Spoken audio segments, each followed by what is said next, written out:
सालों पहले एक घने जंगल में कुछ जानवर रहा करते थे। उनमें से एक शेर था और उसकी सेवा में हरदम लोमड़ी, भेड़िया, चीता और चील रहते थे। लोमड़ी को शेर ने अपनी सेक्रेटरी, चीते को अपना अंगरक्षक और भेड़िए को अपना गृह मंत्री बना रखा था। इनके अलावा चीता दूर दूर की सारी खबरें लाकर शेर को देता था, यानी वो खबरी का काम करता था। इन चारों को भले ही शेर ने अच्छे अच्छे पद दे रखे थे, लेकिन दूसरे जानवर इन्हें चापलूस मंडली कहते थे। सबको पता था कि चारों कोई काम करें चाहे ना करें, लेकिन शेर की चापलूसी खूब अच्छे से करते हैं।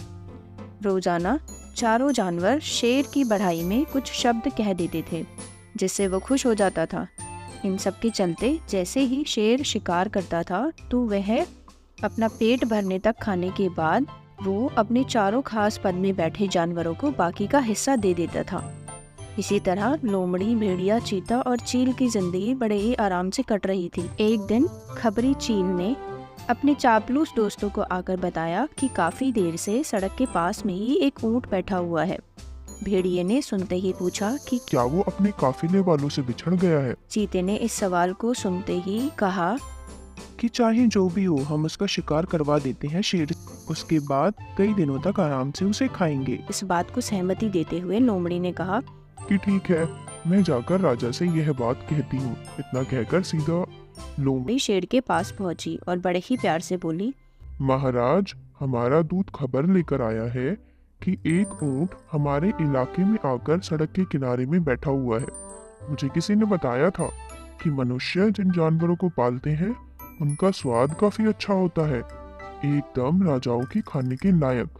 अगर आप कहें तो मैं ये ऐलान करवा दूं कि वह ऊंट आपका शिकार है। लोमड़ी की अच्छी बातों में आकर शेर ने कहा, ठीक है। इतना कहते ही वह उस जगह पर पहुंच गया जहां ऊंट बैठा हुआ था।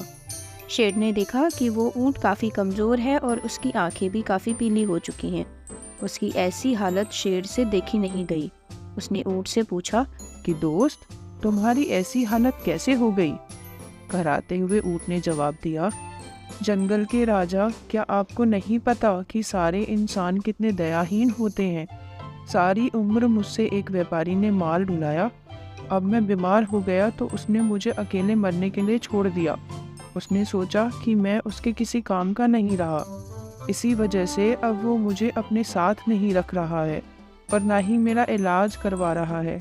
अब आप ही मेरा शिकार कर दीजिए ताकि मुझे इस दर्द से मुक्ति मिल जाए।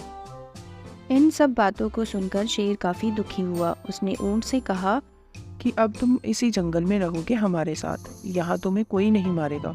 मैं ऐलान कर देता हूँ कि तुम्हारा शिकार कोई जानवर नहीं करेगा। शेर की इस दयालुता को देखकर चारों चापलूस जानवर दंग रह गए। धीमी आवाज में भेड़िए ने कहा कि कोई नहीं, बाद में इसे किसी तरह मरवा देंगे। अभी जंगल के राजा का आदेश मान लेते हैं। ऊंट अब उसी जंगल में आराम से रह रहा था। अच्छे से हरी घास खाते खाते ऊंट एक दिन बिल्कुल स्वस्थ हो गया। वो हमेशा शेर के प्रति आदर भाव रखता था और शेर के दिल में भी उसके लिए दया और प्रेम की भावना थी। अब शेर की शाही सवारी भी स्वस्थ ऊंट निकालता था। वो शेर के चारों खास पदाधिकारी जानवरों को अपनी पीठ पर बैठाकर चलता था। एक दिन चापलूस जानवरों ने जंगल के राजा शेर को हाथी का शिकार करने के लिए कहा। राजा भी मान गया, लेकिन वो हाथी पागल था। उसने शेर को बुरी तरह से पटक दिया। किसी तरह से शेर पागल हाथी से बच तो गया, लेकिन उसे काफी चोट लग गई। अब बीमार शेर बिना शिकार किए किसी तरह से अपनी जिंदगी जीने लगा। उसके सेवक भी भूखे थे। उनके मन में हुआ कि आखिर ऐसा क्या करें कि कुछ खाने को मिल जाए। फिर उनका ध्यान हट्टे कट्टे हो चुके ऊंट पर गया। सबने मिलकर एक तरकीब सोची और राजा के पास चले गए। सबसे पहले भेड़िए ने कहा कि महाराज, आप कितने दिनों तक भूखा रहेंगे? मेरा शिकार करके मुझे खा लीजिए, आपकी भूख मर जाएगी। फिर चील कहने लगी, राजा साहब, भेड़िए का मांस खाने लायक नहीं होता है, आप मुझे खा लीजिए। चील को पीछे धकेलते हुए लोमड़ी बोली, तुम्हारा मांस तो इनके दांतों में ही लगकर रह जाएगा, आप इसे छोड़िए, मुझे खा लीजिए।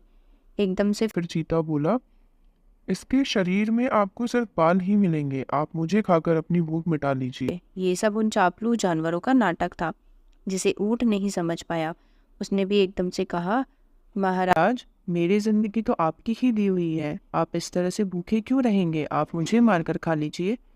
चारों चापलूस जानवरों को इसी बात का इंतजार था। उन्होंने एकदम कहा, ठीक है महाराज, आप ऊँट को ही खा लीजिए। अब तो ये खुद ही कह रहा है कि मुझे खा लो, और इसके शरीर में मांस भी काफ़ी ज़्यादा है। अगर आपकी तबीयत ठीक नहीं लग रही है तो इसका शिकार हम कर देते हैं। इतना कहते ही चीते और भेड़िए ने मिलकर एक साथ ऊँट पर हमला कर दिया। कुछ ही देर में ऊँट की मौत हो गई। तो इस कहानी से हमें यही सीख मिलती है कि अपने आसपास चापलूस लोगों को नहीं रखना चाहिए। वो हमेशा अपने फायदे की ही सोचते हैं।